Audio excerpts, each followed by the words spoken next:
علي علي مولا علي علي مولا علي علي مولا علي. اعوذ باللہ من الشیطان الرجیم بسم اللہ الرحمن الرحیم اللہم صلی علی محمد وعلی محمد. محترم ناظرین مومنین، اس وقت ہم موجود ہیں فیصل آباد ہے اور اس کی جو تحصیل ہے تانیہ والا ہے، اور یہاں پہ ایک جو مدرسہ ہے جس کا نجف اشرف کے ہماری ٹیم نے جو ہے وہ افتتاح کیا. 3 سال قبل جو ہے وہ یہ مدرسہ شروع ہوا. آج ہم اس مدرسے کے بارے میں معلومات لیں گے. بنیادی طور پہ جب ہم نے یہ علاقہ دیکھا تو بالکل آبادی سے جو ہے وہ یہ علاقہ ہٹ کے ہے، اور فقط یہاں پہ ہمیں جو ہے وہ مدرسے کی بلڈنگ نظر آتی ہے، اور آس پاس جو ہے وہ کوئی گھر وغیرہ نہیں ہے، کوئی آبادی نہیں ہے، اور یہاں پہ جو بازار اور مارکیٹ ہے وہ بھی کیا ہے بہت دور ہے. تو یہاں پہ اس مدرسے کی جو ذمہ داری سنبھال رہے ہیں وہ نجف اشرف سے ہمارے دوست، ہمارے رفیق مولانا مہتاب سروری صاحب ہیں. انشاءاللہ ان سے پوچھیں گے کہ یہ جو ایک بڑا چیلنج تھا کہ آپ ایک ایسے مدرسے کو لے رہے ہیں کہ جو آبادی سے بالکل ہٹ کے ہے، اور وہاں پہ سبھی ہمارے نجف کے دوست کہہ رہے تھے کہ شیخ جعفر یعصوبی صاحب یہ پروجیکٹ لے رہے ہیں، بالکل آبادی سے ہٹ کے ہے، تو اس کو کیسے چلا پائیں گے، اور 3 سال کے اندر ان لوگوں نے خلوص اور توکل کے ساتھ اس کو کیسے آگے بڑھایا. انشاءاللہ ہم دیکھیں گے اور اندر جا کے آپ کے مزید باتیں کریں.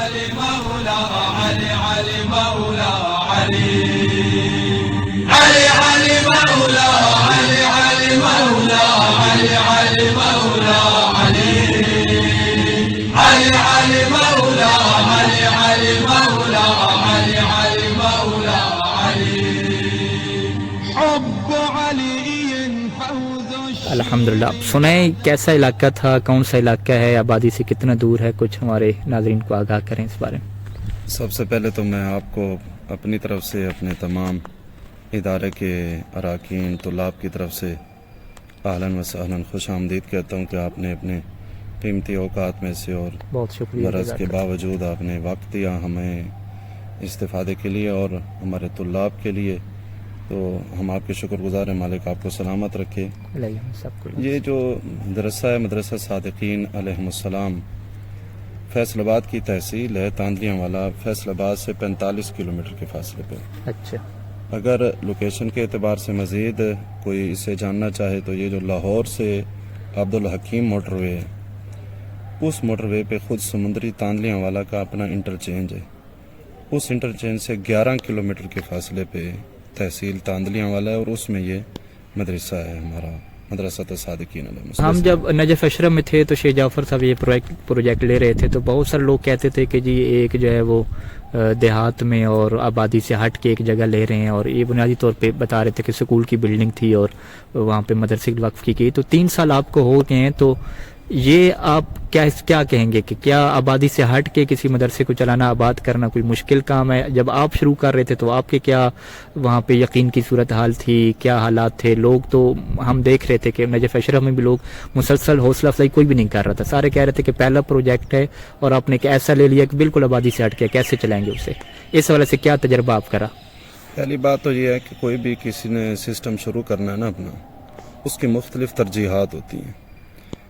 میں بیسیکلی جنوبی پنجاب سے میرا تعلق ہے، اور میں 2016-17 سے 20 تک میں ادھر ہی کام لیا وغیرہ میں ادھر جاتا رہا. اور شیخ جعفر صاحب کی ترجیحات میں یہ تھا کہ یہ پنجاب جو ہے نا، اپر پنجاب جو، اس میں کوئی کام کیا جائے اور اس میں زیادہ اپنی دینی خدمات کرنی چاہیے. اس دوران ہماری ملاقات ہوئی استاد الاساتذہ مفسر قرآن شیخ محسن علی نجفی رحمہ اللہ، مالک ان کے درجات بلند فرمائے. شیخ جعفر صاحب بھی تھے، ہم بھی تھے، مولانا علی رضا صاحب بھی تھے. انہوں نے تذکرہ ہوا اس اعتبار سے شیخ جعفر صاحب نے کیا، تو انہوں نے کہا کہ آپ فیصل آباد سے ساہیوال کے درمیان اگر دیکھیں تو آپ کو کوئی قابل ذکر کوئی ادارہ، کوئی مرکزیات، کوئی جگہ آپ کو نظر نہیں آتی. اگر آپ دین کی خدمت کرنا چاہتے ہیں اور چاہتے ہیں کہ واقعاً ایسی جگہ پہ جائیں جہاں پہلے کوئی اس طرح کا سلسلہ نہیں ہے، تو آپ تاندلیاں والا کی تحصیل میں جائیں. آپ گوجرا سے لے کر اوکاڑا تک، ساہیوال سے لے کر فیصل آباد تک، یہ 90 کلومیٹر کا ایریا چاروں طرف سے، اور کوئی آپ کو تشیع کا ادارہ، کوئی اس طرح کا سلسلہ نظر نہیں آتا کہ جو قابل ذکر ہو، فعال ہو. کچھ عرصہ پہلے قبلہ اخلاق شرازی صاحب کا مدرسہ تھا، وہ پھر اوکاڑا چلے گئے اور وہ مدرسہ بالکل بند ہے، وہ کوئی اس کی فعالیات نہیں ہے. تو پھر ہم نے یہ سمجھتے ہوئے، جانتے ہوئے کہ ادھر کچھ نہیں ہے، سب کچھ ہم نے کرنا ہے، یہ سب سوچ سمجھ کے ہی ہم نے اس علاقے کو کیا تھا، اور یہ ہماری ترجیحات میں تھا۔ دیکھنے میں تو صاف ظاہر ہے ایسی جگہ پہ چلے جائیں، مخزن میں چلیں، دوسرے اداروں میں جا تو سکتا ہے، نجف میں جو پڑھتے ہیں ان کی مانگ تو ہر ادارے میں اس سے ضرورت ہوتی ہے، تدریس کے اعتبار سے، تبلیغ کے اعتبار سے، لیکن ایسے علاقے میں جہاں پہلے کوئی اس طرح سے کام نہیں ہوا دینی اعتبار سے، یہ ہماری ترجیحات میں۔ یعنی آپ کہہ رہے ہیں کہ 90 کلومیٹر کا جو ایریا ہے اس کے اندر یہ تقریباً واحد تشیع کا جو ہے مرکز بننے کا۔ جی واحد کوئی اور ادارہ ہے ہی نہیں۔ جڑا مالا میں جا کے کچھ چھوٹے، وہاں بھی کوئی مدرسہ نہیں ہے، اس کے قریب جا کے کوئی چھوٹے مدارس ہیں، لیکن وہ دور ہی اتنے ہیں، 45 کلومیٹر 60 کلومیٹر، ان کا کس طرح اس طرح۔ جی ماشاءاللہ جی، آپ کی بہترین ترجیحات تھیں، اور مرحوم استاد محسن ملت نے بھی ایک اچھا چیلنج دیا، ترجیح کہ آپ ایسے علاقوں کو دیں۔ تو رزلٹ کیا نکلا ہے اس کا؟ کتنے طلاب ہیں، کتنا عرصہ ہو گیا ہے، تعاون کی کیا صورتحال ہے مومن کی؟ میں ایک آپ کو عرض کروں کہ یہ جتنے بھی ہیں نا، استاد محترم قبلہ محی الدین کاظم صاحب کہا کرتے تھے کہ یہ میرا مدرسہ ہے ہی نہیں۔ وہ کہتے تھے یہ امام زمانہ علیہ السلام کا مدرسہ ہے، یہ اللہ کا کام ہے، اللہ کی ذات ہی اسباب بناتی ہے اور وہی اللہ انسان کا تعاون کرتی ہے، انسان کچھ بھی نہیں ہے۔ آج کے اس سخت ترین حالات میں کہ جہاں معاشی حالات اتنے ابتر ہیں کہ ایک گھر چلانا مشکل ہے، ہمارے پاس الحمدللہ 40 طالب علم ہیں، اور آپ نے ان کا کھانے پینے کا مینیو بھی دیکھا ہے، 3 ٹائم کھانا بنتا ہے، سبھی چیزیں، رہائش ہے، بجلی کا سسٹم ہے، ساری سہولیات آپ نے دیکھی ہیں، کمرے دیکھے ہیں، اٹھنا بیٹھنا سبھی چیزیں۔ یہ خود اللہ تبارک و تعالیٰ کا بطفیل امام زمانہ علیہ السلام لطف و کرم ہے کہ لوگ حسن ظن کرتے ہیں، اور ان کے اندر اب بھی دین کا جذبہ موجود ہے، اور اس کی عملی تفسیر یہی ہے کہ ہمیں مل رہا ہے، لوگ تعاون کر رہے ہیں، تو یہ سلسلہ چل رہا ہے۔ جی بالکل، میں مومنین کو بتاتا چلوں، ناظرین کو، کہ ایک چیز ہم نجف میں سنا کرتے تھے کہ جی مدارس میں لوگ نہیں آ رہے اور اس طرح کی صورتحال ہے۔ اب یہ ایسا علاقہ دیکھ کے کہ بالکل آبادی سے ہٹ کے ہے، 3 سال کے عرصے میں 40 طالب علموں کا ہو جانا، اور میں ان طالب علموں کے ساتھ بیٹھتا رہا ہوں، ان کے ساتھ نشستیں کی ہیں، اور ماشاءاللہ جو ہے وہ صحیح دقیق لوگ، پڑھے لکھے لوگ دنیاوی اعتبار سے، اور صحیح سوال اٹھانا اور سنجیدہ ایک طبقہ موجود ہے۔ اچھا مہتاب سروی صاحب، کچھ مدارس میں یہ نظام، بلکہ اکثر میں یہ دیکھا چل رہا ہے کہ وہ سکول ساتھ چلاتے ہیں، انڈر میٹرک لوگ ہوتے ہیں، تو آپ کے پاس جو ابھی 40 تک لڑکے موجود ہیں، تو ان کی تعلیمی کیفیت کیا ہے؟ کیا یہ بھی سکول پڑھتے ہیں جا کے، یا فقط آپ کے پاس ہیں، اور ان کی تعلیم کیا ہے؟ ہم میٹرک سے اوپر کا اسٹوڈنٹ لیتے ہیں، 2 سال کے بعد جب تیسرے سال میں منطق کے لیول تک آ جاتا ہے، جب اس فیلڈ کو سمجھ لیتا ہے، اسے سمجھ ایڈجسٹ ہو جاتا ہے اس میں، پھر ہم دیکھتے ہیں کہ جو طالب علم 70% 80% رزلٹ دے رہا ہے ہم اسے پھر اختیار دیتے ہیں، اور اسے سہولیات بھی دیتے ہیں کہ وہ اپنی عصری تعلیم کو جاری رکھنا چاہے تو رکھ سکتا ہے، لیکن ایک لغت کے طور پر، ایک زبان کے طور پر انگلش، اردو اور عربی، ان سب کے اوپر ہم طلاب کو محنت کے ساتھ انہیں ان چیزوں کو تعلیم اچھا، یعنی سارے میٹرک سے اوپر کے ہیں، اور یہ نہیں ہے کہ وہ بھی سکول بھی پڑھ رہے ہیں اور اس طرح مکس اپ کھاتے چل رہا ہو، سارے اس طریقے سے لوگ ہیں؟ مکس مجھے آپ بتائیں نا کیسے ہو سکتا ہے؟ چل رہے مدارس میں چل رہے، وہ سکول بھی پڑھنے جاتے ہیں۔ چلے میں ایک چھوٹی ہم ریئل اس میں چلے جائیں نا، میں اپنے جو بھی دوست دیکھ رہے ہیں وہ میری اس بات کو تھوڑا سا غور کریں۔ میری بچی ہے، وہ 6ٹھی کلاس میں ہے، وہ سکول جاتی ہے، شام کو واپس آتی ہے، ہم روزانہ پریشان ہوتے ہیں اس کا ہوم ورک مکمل کیسے کریں۔ جی جی، بہت اچھی بات کی، اور ایک 6ٹھی 2 in کلاس 1 نہیں کی چل سکتا وہ کیسے، یا ادھر ہوگا یا ادھر ہوگا۔ آپ 1-2 طلاب کی مثالیں لے سکتے ہیں، 10 کی مثالیں لے سکتے ہیں کہ وہ اتنے ذہین ہوں، ادھر بھی کور کریں ادھر بھی کور کریں۔ میں اپنی جو احساسات اپنے جو ہے اس کی بات فقط کروں گا، میں اس چیز کو نہیں، ہم جو ہے وہ سمجھتے کہ دونوں اکٹھے چل سکے، یہ نہیں ہو سکتا۔ اسی وجہ سے ہم جو تیسرے سال میں طالب علم کو اجازت دیتے ہیں، ان دنوں میں ہم اس سے یہ دینی تعلیم کا جو بوجھ ہے وہ اٹھا لیتے ہیں، تاکہ وہ ہمارے کچھ طالب علم ہیں جو اس سال جو ہے وہ FA کے پیپر دے رہے ہیں، تو ہم نے ان کے ساتھ وہ امتحان میں ان چیزوں میں شریک نہیں ہو رہے، تاکہ وہ ان دنوں میں باقاعدہ اس تعلیم کو ٹائم دیں اور اپنے پیپر دیں۔ جی بہت اللہ۔ اچھا، نصاب کے حوالے سے ہمارا، کیونکہ نجف اشرف کے یہ پروجیکٹ ہیں سارے، تو نصاب کے حوالے سے منفرد چیزیں، ایک تو نجف کا اشرف کا نصاب ہے، اور کون سی ایسی کتابیں منفرد ہیں کہ جو پاکستان کی تاریخ میں مدارس میں عام طور پہ نہیں پڑھائی جاتی، جس کو آپ نے یہاں پہ جو ہے وہ لاگو کیا ہے، ان کا تھوڑا تعارف کرا دیں۔ ہمارے یہاں آنے کا مین مقصد ہی بحث خارج کو چھوڑ کے وہ شیخ جعفر صاحب اللہ کی ذات ان کی زندگی دراز فرمائے، انہوں نے جو ہمارے ساتھ جو پروگرام شیئر کیا وہ یہی تھا کہ جو طالب علم پاکستان سے نجف اشرف میں جاتا ہے اس کا تقریباً 2 سے 3 سال کا گیپ رہ جاتا تھا۔ ہم بھی جب گئے تو ہمارا بھی اقامہ 3 سال کے بعد لگا، لجنہ کے امتحان ہو رہے ہیں، فلاں کتابیں، مباحثے میں جا کے شریک ہو رہے ہیں، وہ کہتا ہے استاد ہے درس دے رہا ہے، وہ مختلف کتابوں کے ریفرنس دیتا تھا، ہمیں پتہ نہیں ہوتا، ہم نے نام ہی نہیں سنے تھے۔ بالکل ڈفرینٹ ہے نصاب جو ہے نا ہاں، نجف بالکل۔ اشرف کا اور پاکستان کا۔ تو بالکل ہی ایک قسم کی احساس کمتری ہوتی تھی۔ ادھر سے ہم 8ویں کلاس پڑھ رہے تھے آسان الفاظ میں، اور ساتھ میں ہم 5ویں کلاس کی کتابیں دوسرے اساتذہ کے پاس جا کے پڑھتے تھے، اور عرب لوگ حیران ہوتے تھے کہ ایک ہی بندہ اس نے ایک کتاب اٹھائی ہوئی 8ویں کلاس کی اور ایک کتاب اٹھائی ہوئی 4تھی کلاس کی۔ تو وہ مین چیز جو ہے ہم یہ مشن لے کر آئے ہیں کہ ہم حوزہ نجف اشرف کی خدمت کریں تعلیم کے اعتبار سے، تاکہ جو طالب علم جانا چاہتا ہے نجف اشرف اس کے لیے ایک ماحول شروع سے ہو کہ اس نے وہ کتابیں جو وہاں پڑھائی جاتی ہیں وہ یہاں پڑھائی جائیں، ادھر سے ہی بچہ تیار ہو کے جائے۔ اس کے لیے مین جو باقی تو 80% تو وہی نصاب ہے جو تمام مدارس کے اندر چل رہا ہے، کوئی زیادہ فرق نہیں ہے۔ 20% جو فرق ہے اس میں امتیازی چیز، ہم نے سب سے پہلے قرآن مجید کو درسن شامل کیا، باقاعدہ درس کے طور پر اس کی کاپیاں لکھی جاتی ہیں، اس کا پیپر ہوتا ہے، باقاعدہ روزانہ درس ہوتا ہے، قرآن مجید کو باقاعدہ درس میں شامل کیا گیا۔ اس کے بعد ترجمہ قرآن کے بعد اس کی کچھ سپارے جو ہیں اس کی ترکیب کے بعد پھر تفسیر کو شامل کیا گیا طبعا سینئر کلاسز کے لیے۔ دوسرا، سیرت اہل بیت علیہم السلام کو درسن شامل کیا گیا، پوری باقاعدہ درس کے جو پیپر ہوتے ہیں، پوری کاپیاں، سب چیز جو ہے۔ کون سی کتاب مثلا پڑھا؟ ہم شروع میں نقوش عصمت رکھی ہے درس کے تو علامہ ذیشان جوادی صاحب، لیکن مدرس جو ہے وہ اسے گفتگو کو وسعت دیتا ہے، تاکہ ایک طالب علم اگر 2 سال بعد 3 سال بعد آپ کا طالب علم چھوڑ کے چلا بھی جاتا ہے، کم از کم اسے یہ تو پتہ ہو نا میرے 14 کی تاریخ کیا ہے، ان کی سیرت کیا ہے۔ ہم بہت زیادہ پریشان ہوتے ہیں کہ طالب علم کی تربیت کریں، اسے درس اخلاق دیں، اساتذہ محنت کرتے ہیں، کوئی محنت کرنے کی ضرورت ہی نہیں ہے۔ آپ سیرت اہل بیت علیہ السلام پڑھانا شروع کر دیں، طالب علم اسی میں ہی اقوال حکیمانہ بھی لے رہا ہے، اسی میں اپنے ائمہ کا اخلاق بھی لے رہا ہے، اسی میں ائمہ کے مناظرے بھی لے رہا ہے۔ ایک طالب علم کے اعتبار سے اس کی ہر جہت سے تربیت کرنے کے اعتبار سے آپ نصاب میں سیرت اہل بیت شامل کریں۔ بہت بڑا انقلاب، بہت بڑا انقلاب ہے۔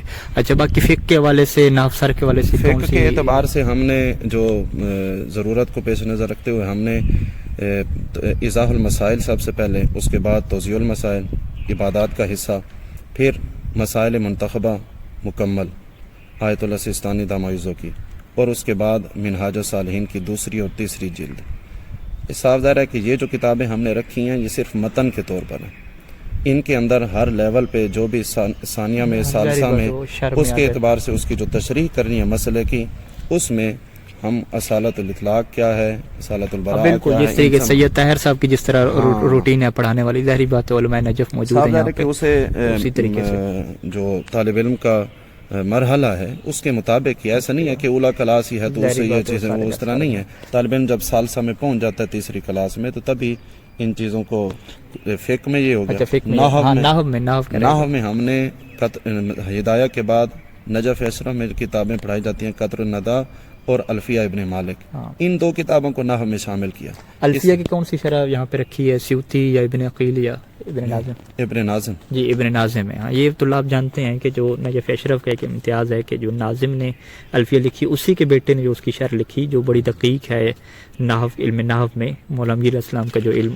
بنایا گیا ہے اس کی جو ہے وہ بنیاد رکھی، تو یہ بہت عمدہ چیز ہے۔ صرف میں اسی طرح صرف سادہ کے بعد 3 جو کلاس ہے اس کے لیے مراح الارواح صحیح استدلالی کتاب ہے صرف میں، تو یہ ایک انقلاب ہے جی پاکستان کی تاریخ میں۔ انشاءاللہ ہماری تو خواہش ہے کہ حوزہ کی بنیاد جو ہے پاکستان میں رکھی جائے۔ اچھا، بلڈنگ کے حوالے سے ناظرین خدمت بتا دیں کہ آپ کے پاس کتنی جو ہے وہ کمرے ہیں، اور یہ کیمرہ مین سے میں کہوں گا کہ ایک ویو جو ہے وہ بلڈنگ کا لے لے کہ کس طرح کے یہاں پہ بڑی خوبصورت بلڈنگ آپ کو اللہ نے جو ہے وہ عطا کی۔ ہمارے پاس الحمدللہ جو ہے، میں یہاں تذکرہ کروں گا مولانا فیض علی کرپالوی صاحب کا اور ماسٹر برکت مرحوم کا، کہ جنہوں نے اپنی وراثتی جو زمین ہے اسے وقف کیا اور اس کے اوپر بلڈنگ بھی بنائی انہوں نے، اور اس کو انہوں نے پرائیویٹ سکول کے طور پر اسے چلایا علاقے کی خدمت کے لیے۔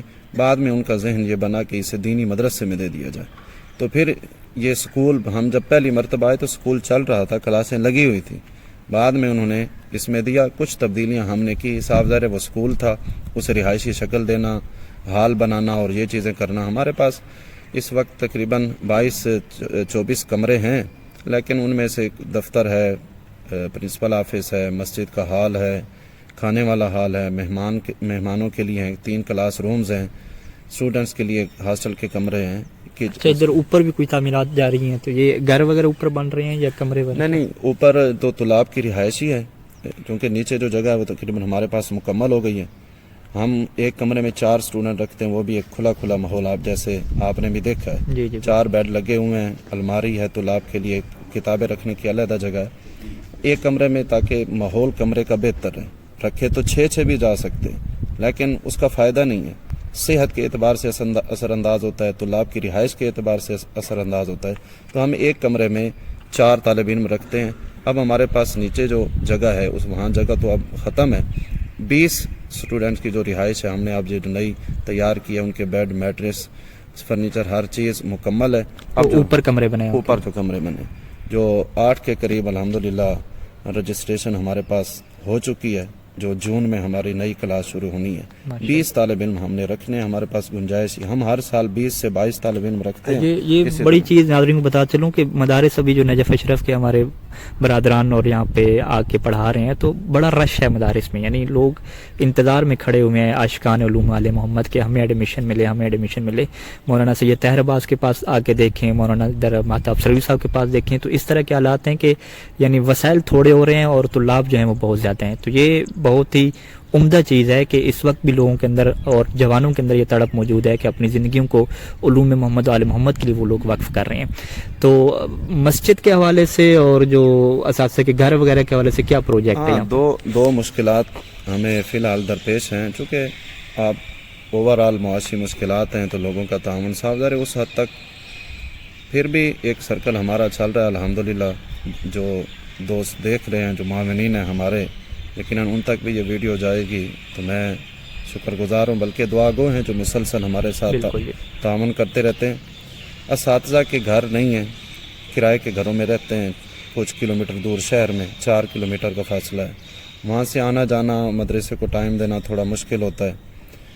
اس طرح مسجد بھی ہمارے مدرسے کی نہیں ہے، طلاب کے لیے یہ اعتکاف نہیں بیٹھ سکتے، نماز مسجد میں ادا نہیں کر سکتے۔ ایک ہال ہے جو اوپر بنا ہوا ہے، اس حال میں عبادات کرتے ہیں، لیال اعتقاد سبھی چیزیں۔ تو دعا گو ہیں کہ اللہ کی ذات ہمیں کوئی نہ کوئی اس طرح کا سبب بنے گا کہ زمین وغیرہ مل گئی ہے؟ جی الحمدللہ، زمین کچھ دوستان نے لے کر دی ہے ہمیں، 4 کنال اس طرف سے جہاں اساتذہ کے گھر کے لیے، 8 کنال اس طرف سے ہمارے پاس، جس میں مسجد کے لیے اور ساتھ امام برگاہ اور کچھ اور سکول بنانے کا ایک ارادہ ہے، چھوٹا سا سکول بنانے کا۔ جی بہت انسان کا کام ہے اپنی طرف سے کوشش کرنا، نتیجہ انسان کے پاس نہیں ہے۔ اللہ نے نتیجے کی ضمانت تو انبیاء سے نہیں لی، کہا کہ یہ کر کے دینا ہے، انہیں بھی ایک سے فرائض دیا کہ یہ آپ نے کرنا ہے۔ ہمت کر کے بندہ کوئی جہت اس میں کام شروع کر دے، مشکلات سبھی کو رہی ہیں۔ پوری تاریخ ہم اپنی فیلڈ کی دیکھیں، وہ ماضی پڑھ کے اس تاریخ کا مطالعہ کر کے میں سمجھتا ہوں کہ جو مشکلات ہمیں آتی ہیں وہ تو کچھ بھی نہیں ہے، بالکل۔ ہمارے سابقہ علماء ہیں مثلا، ان کی تو تاریخ دیکھتے ہیں، اور ایک تھوڑے سے عرصے میں آپ دیکھیں، ابھی علاقے کا آپ پوچھ رہے، پورے علاقے میں ہمارے عشرہ محرم ہمارے سے مشاورت کے ساتھ ہوتے ہیں، جمعہ جہاں پر ہو رہے ہیں، ماہانہ ایک جمعہ ہر جگہ ہمارے مدرسے کا بندہ جاتا ہے۔ مرکزی امام برگاہ میں 2 سال پہلے بھی عشرہ پڑھا، اب اس سال پھر مرکزی امام برگاہ میں عشرہ۔ بے شک لوگ کہتے تھے کہ یہ ایک غیر معروف جگہ ہے اور یہ ہے، لیکن لوگوں کے اندر اب بھی تڑپ ہے کہ کوئی آئے اور انہیں رہنمائی کرے۔ اچھے لوگ اور حق پہ لبیک کہنے والے لوگ ہر جگہ موجود ہیں۔ کوشش کرنی چاہیے کہ انسان اپنا کردار کسی نہ کسی تدریس میں معین کریں، تبلیغ میں معین کریں، سوشل ایکٹیویٹیز میں معین کریں، تحقیقات میں جائیں، کسی بھی ایک جہت میں ضرور اپنا کردار ادا کرنا چاہیے۔ قبلہ تقی شاہ صاحب مالک ان کی زندگی دراز فرمائے، وہ نجف اشرف میں آئے تو میں نے ان سے نصیحت لی، ادھر سے یہ کام شروع ہوا۔ انہوں نے کہا کہ آپ اپنی چھٹی کو پاکستان اپنی چھٹی نجف میں جو ہے وہ پاکستان کو دے دیں۔ بس وہ چھٹی پاکستان کو دی اور آج یہاں تک ہم پہنچے ہیں۔ یہ چیزیں دعا ہے کہ ہمیں خلوص نیت سے، سب سے زیادہ آپ سے دعا کی التماس کروں گا، یہ ہمارا میں ایک چھوٹا سا منتظم ہوں، لیکن یہ ہمارا ٹیم ورک ہے. قبلہ عمران علی نجفی صاحب، قبلہ علی رضا نجفی صاحب، قبلہ خضر شہزاد نجفی صاحب، یعنی ہمارا یہ دوستانہ 20 سال ہمیں دوستانہ ہو گئے ہیں. 2004 میں ڈھڈیال مظہر الایمان ڈھڈیال میں ہم داخل ہوئے، 2009 میں نجف اشرف گئے، 2021 میں واپس آئے، اور 3 سال یہاں. یہ ہمارا 20 سال کا تعلق ہے ہم چاروں دوستوں کا. آپ سب سے یہ رفاقت چلتی رہے اور انشاءاللہ امام کی خدمت میں سارے لوگ پیش ہوں. اور میں اپنے جو ساتھی ہیں علماء کرام کی خدمت میں عرض کروں گا کہ قربانی زندگی میں ہونی چاہیے. اگر ہم نے کوئی قربانی دی ہے تو تب جا کے ہم امام کو بتا سکیں گے کہ دیکھیں جی ہم نے پڑھنے میں پڑھانے میں کیا قربانی دی ہے. جب ہم نے کوئی قربانی نہیں دی ہوگی تو ہم وہاں پہ کیا پیش کر سکیں گے. گزشتہ علماء نے قربانیاں دیں، ان کا سر فخر سے بلند ہے کہ انہوں نے اس عشق اور محبت کے میدان میں کیسے قربانیاں دیں. لیکن ہم لوگ جو ہے وہ قربانی دینے سے جو ہے وہ ڈر رہے ہیں اور یہ اس چیز کو بھول گئے ہیں کہ محبت اور عشق کے سفر میں قربانی کی اہمیت ہوتی ہے. جو قربانی دینا نہیں جانتا وہ محبت کرنا اور عشق کرنا بھی نہیں جانتا. تمام مومن سے اجازت چاہوں گا. فیصل آباد تحصیل تانیہ والوں سے مدرسہ صادقین کے منتظمین اور تمام طلاب کے لیے دعا گو ہوں کہ خدا ان کو جو ہے وہ مزید اخلاص عطا فرمائے اور دین محمد و آل محمد کی ترقی میں یہ مدرسہ کردار ادا کرے. والسلام علیکم ورحمۃ اللہ وبرکاتہ.